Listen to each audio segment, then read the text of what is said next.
come to save the day. The Mighty House crew is on the job. This is Mighty House. All right, we're back, and today we're going to talk about blueprints and how to properly set them up so that you can present these to the contractors and make sure you're getting apples to apples comparisons when you start getting quotes and you're turning these things into the building department. Now everybody's going to be on the same page. So before we do that, let's click on the bell down there and subscribe. That way you get notified the next time we post something. And with this topic, we're probably looking at several segments to this, so make sure you click on that subscribe button. All right, let's go ahead and get started with this. This is a pretty interesting setup. And I think, Rich, you run into this. We run into it all the time. You get a phone call from a potential client, and they say, I want to do a remodel. I want to do this kitchen. You say, do you have any plans? And inevitably, they go, well, no. So how do we communicate to the contractor to let them know that, this is what we need and this is what we want to get done? So I had a design build firm. So I actually was okay with people not having plans. Okay. So that we could work directly with them, work on designs, work on budget numbers, and give them input as we develop the design. It came at a cost, right? Sure. We charged a design fee, and of course, if the job came to fruition, that job fee or design fee would be applied to the down payment. So they weren't really paying anything more. Right. But they got what they wanted. Sure. So what we're talking about in these next couple of segments is really more about people that have decided they want to do something, either whether it's build a new house or have a remodel done on their home, but haven't talked to any contractors yet. They went to an architect. Uh-huh. And that's where the problem lies. And I have nothing against architects, but their drawings are typically lacking crucial information in order to send it out for bids to get apples to apples bids. Right, because they're doing a preliminary. They don't want to do the full drawings if the client doesn't want to build it. So, yeah, they're leaving a lot of stuff out. Right. So we'll just go through what these next few segments of the podcast are going to be is what are the at least minimums you want on all your drawings. Correct. Right? So that if you do hire an architect and you haven't talked to a contractor yet, what needs to be on your drawings so that you can now put them out for bid? Right. Okay. So this to me is a good one. So first up. Well, let's start with the basics. Okay. Every page of your drawings has a border on it. Okay. On that border, it's going to have that goes like that. It goes around it. Yeah. We took the border off this particular set of drawings to protect the guilty. Man, whatever. However you want to look at it. I was going with innocent. You want to go guilty? That's beautiful. Guilty. Guilty as charged. So on that border, you would always have the job address. Yeah, it goes down the side. Typically the owner's name. It would be the Smith residence, right? Yep. So now I'm getting emails from the Smiths because I called them out. Right. But anyway, job address, name of the project or client. Typically, you're going to have the company that did the drawings, right? Whatever XYZ architectural firm. The dates the drawings were created. Very important. That's almost always on there. But what's usually lacking are revision dates. Yes. So on my border block, I always had date of revisions, and I always left 2 or 3 lines because you have to go back and forth, the architect and the client, come up with the final set. So I'll have revision 1, revision 2, but we're not going to change the footprint. So let's say the foundation plan's not going to change. Yeah. Well, I can send that out to the concrete guy and the excavator to start getting those bids together. Sure. But when it comes time to construction, I want to make sure everybody has the latest and greatest drawings. Yep. So those revision dates are crucial. On all my drawings, I also had a space there for issued to construction. Ah, yeah. Issued to permit. Okay. So I have an issued to permit date, which will precede the construction date because it goes in for permit. They make their recommendations, right? Yeah. This doesn't meet code, or they want this that way, whatever. Sure. So now you have another revision date. It's resubmitted for permit. So when you finally get the approved for construction, that should be another date. Right. A lot of times that's missing in the border. So it happens so often on jobs where somebody's doing something, you're like, wait, where'd you get that? Oh no, here's the drawings I have. Right. And I'm like, you realize those drawings are 9 months old. Those were when the job went out for bid, but prior to getting permit.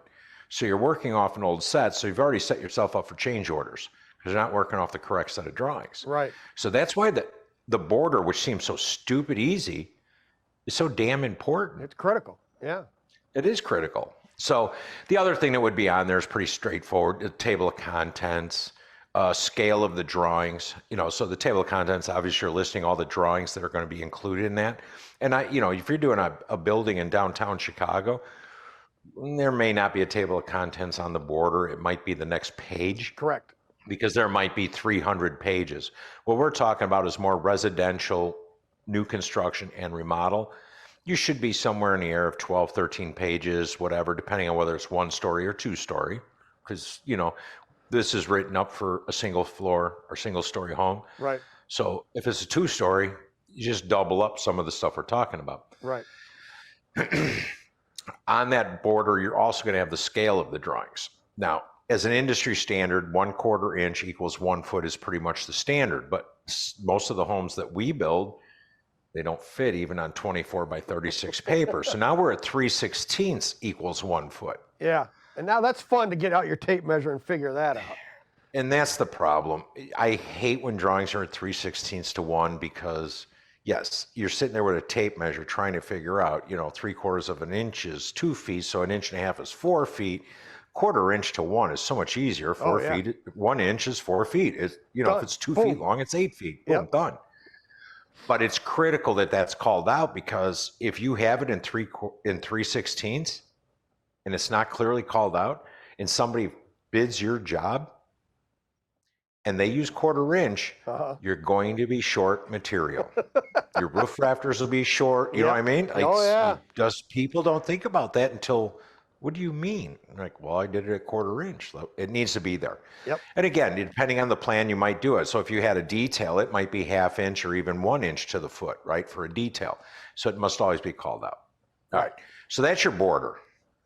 The next thing is going to be your cover page. So the very front, and this varies from architect, builder, township, so on. Some towns require you to have a site plan. So they want everything laid out. So that's what you see on your screen right there. That's more of a site plan. That's showing the lot. It's showing the setbacks. It's showing where the house is going to sit. And this is like corner lot, right? Yeah. That's the sidewalk Yes, that's going around. Okay. That's sidewalk wrapping around. So then on the left, the right side to me, it's the left side, I don't know. Yeah, right there. Yeah, over by here.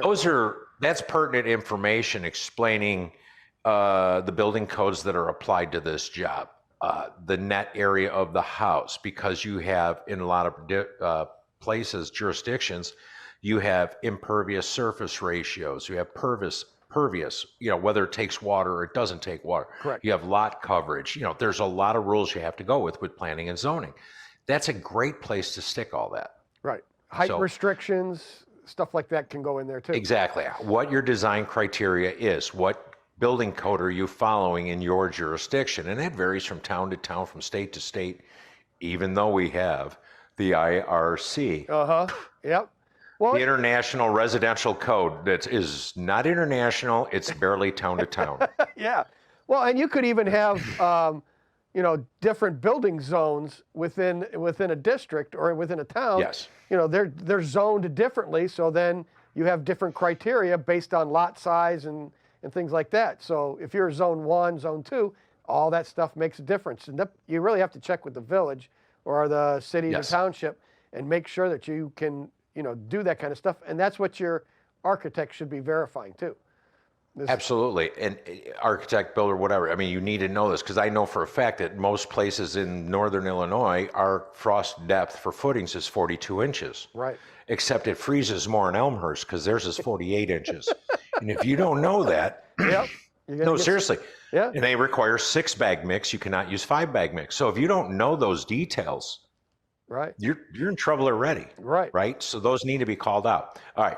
So now this is just your cover page. Now, if we're doing a remodel, my very next page should be an as-is demo plan. Now, the set of drawings we're using for these episodes is a new home, so we do not have an as-is demo page. As built. But an as-built, as is existing, but it's not just showing the house. The thing is that walls that are going to be demolished, walls that need to be removed, roofs that need to be, those should be done in dash lines of a different style than the existing walls that stay. But also what should be on there is show me plumbing fixtures, electrical switches, electrical outlets, lighting fixtures. If they are being removed, you write a K next to them. It looks just like a regular light fixture symbol, which we'll show when we get to mechanical. We put a K next to it. But what's on that also should be a box telling me what to do with that. Are we going to keep those fixtures? No, seriously, how many times have you sent guys in to gut the house? They throw everything in the dumpster, and then the homeowner goes, oh, we were using those. Right. Not no more. anymore. Yeah, you want the doors, or you want the kitchen cabinets because you want to set them up in the basement or the garage. All that should be called out if it's going to be removed and saved, removed and donated, or removed and disposed of. All that. That's exactly what the call out should be. Kitchen cabinets, remove, save. Okay. Then you have a box over here that says kitchen cabinets, store here. Right. Or put in basement. You know what? All it takes is a little bit of thought, and all this stuff, you know, I get it. Years ago when we did everything by hand, it was hard to do all that, right? It was time. Now it's just click, click, click. Couple keystrokes and it's create done. a box, you know, it's like an Excel spreadsheet. We can throw that up there. Right. And now you're not losing things you needed to save. So it's really important that it shows the areas to be remodeled, show the areas that are not going to be remodeled, because that tells me where I need to put up dust curtains and you know, containment. Right. So those are good. You need the kills. It's just call out HVAC. Is it going to stay? Is it going to go? So show the location of the existing water, sewer, gas main. Yes. Whether or not those need to be capped or relocated, right? One of the things a lot of people don't do is go give the architect a picture of your existing electrical panel. I want to know if you have a 100 amp or a 200 amp service. How many spaces do you have open? Because this is another thing that catches people. I just paid an architect all this money to redraw my kitchen remodel, and you walk in the door, they got a 100 amp service with 2 open spaces, and the house is 40 years old. Yeah. Well, we need a dedicated circuit for each of the appliances, plus 2 appliance outlets as countertop outlets. Right. So I need 7 circuits right there. You have 2 open spaces. Guess what? You either need a service upgrade, or at the very minimum, you need a new panel. Right. Because we can't put in the little minis. That's no bueno. That's not good. No, and we plan for. You see how my Spanish is coming along? That's beautiful, man. Beautiful Spanish. Thank you. Yeah. So it's really important that you spell out what your electric service is and so on, so that people know. And you want to know the locations of these things. So if your gas meter's to the right, to the far right of your house, and they remodel, and you got a new gas fireplace go on the far left, you're going to get a more accurate bid, because the guy knows he needs to go across your house, not around the corner, whatever, and whether you want it underground. Correct. So those are extremely critical. The as is demo page. Correct. Yep, that's it. And then let's see where. And then let's go ahead and cover the foundation, and we'll start there. And the foundation page, that's what we've got here.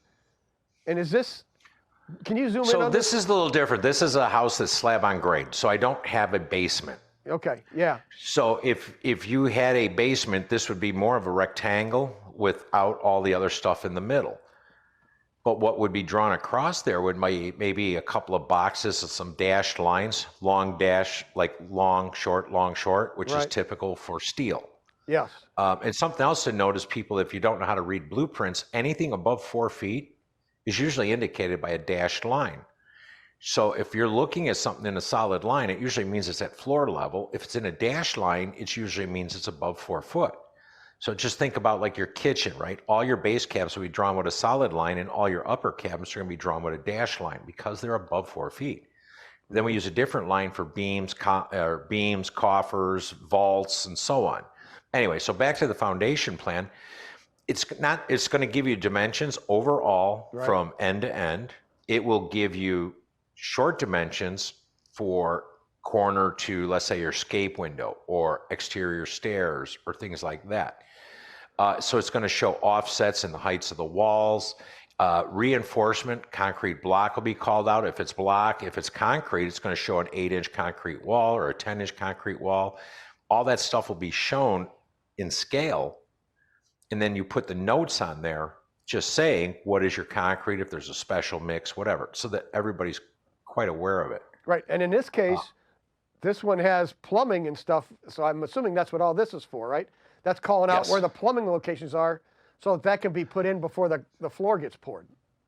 Exactly. And you give dimensions that are workable. So I've seen drawings where you have stucco on the outside, you have concrete on the middle, you might have furring and some drywall and all that. And then from that, you have a dimension to maybe where a toilet goes. Yeah. Dude, you got a guy out in the field with a tape measure. Give it to him from the concrete. Right. To hell with the walls. That should be all on your floor plan, which we'll get to in the next episode, I would Correct. assume. Yes. But give them from concrete to center.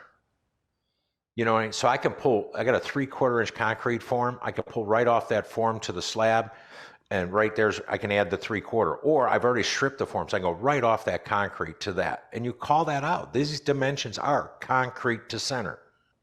Yep. Then there's no playing around. This whole thing of drawing this and pulling it from drywall. Ugh. Right. Now I guess, you know, Especially some when you don't poor have guy out there- drywall, you don't know. No. So, excellent.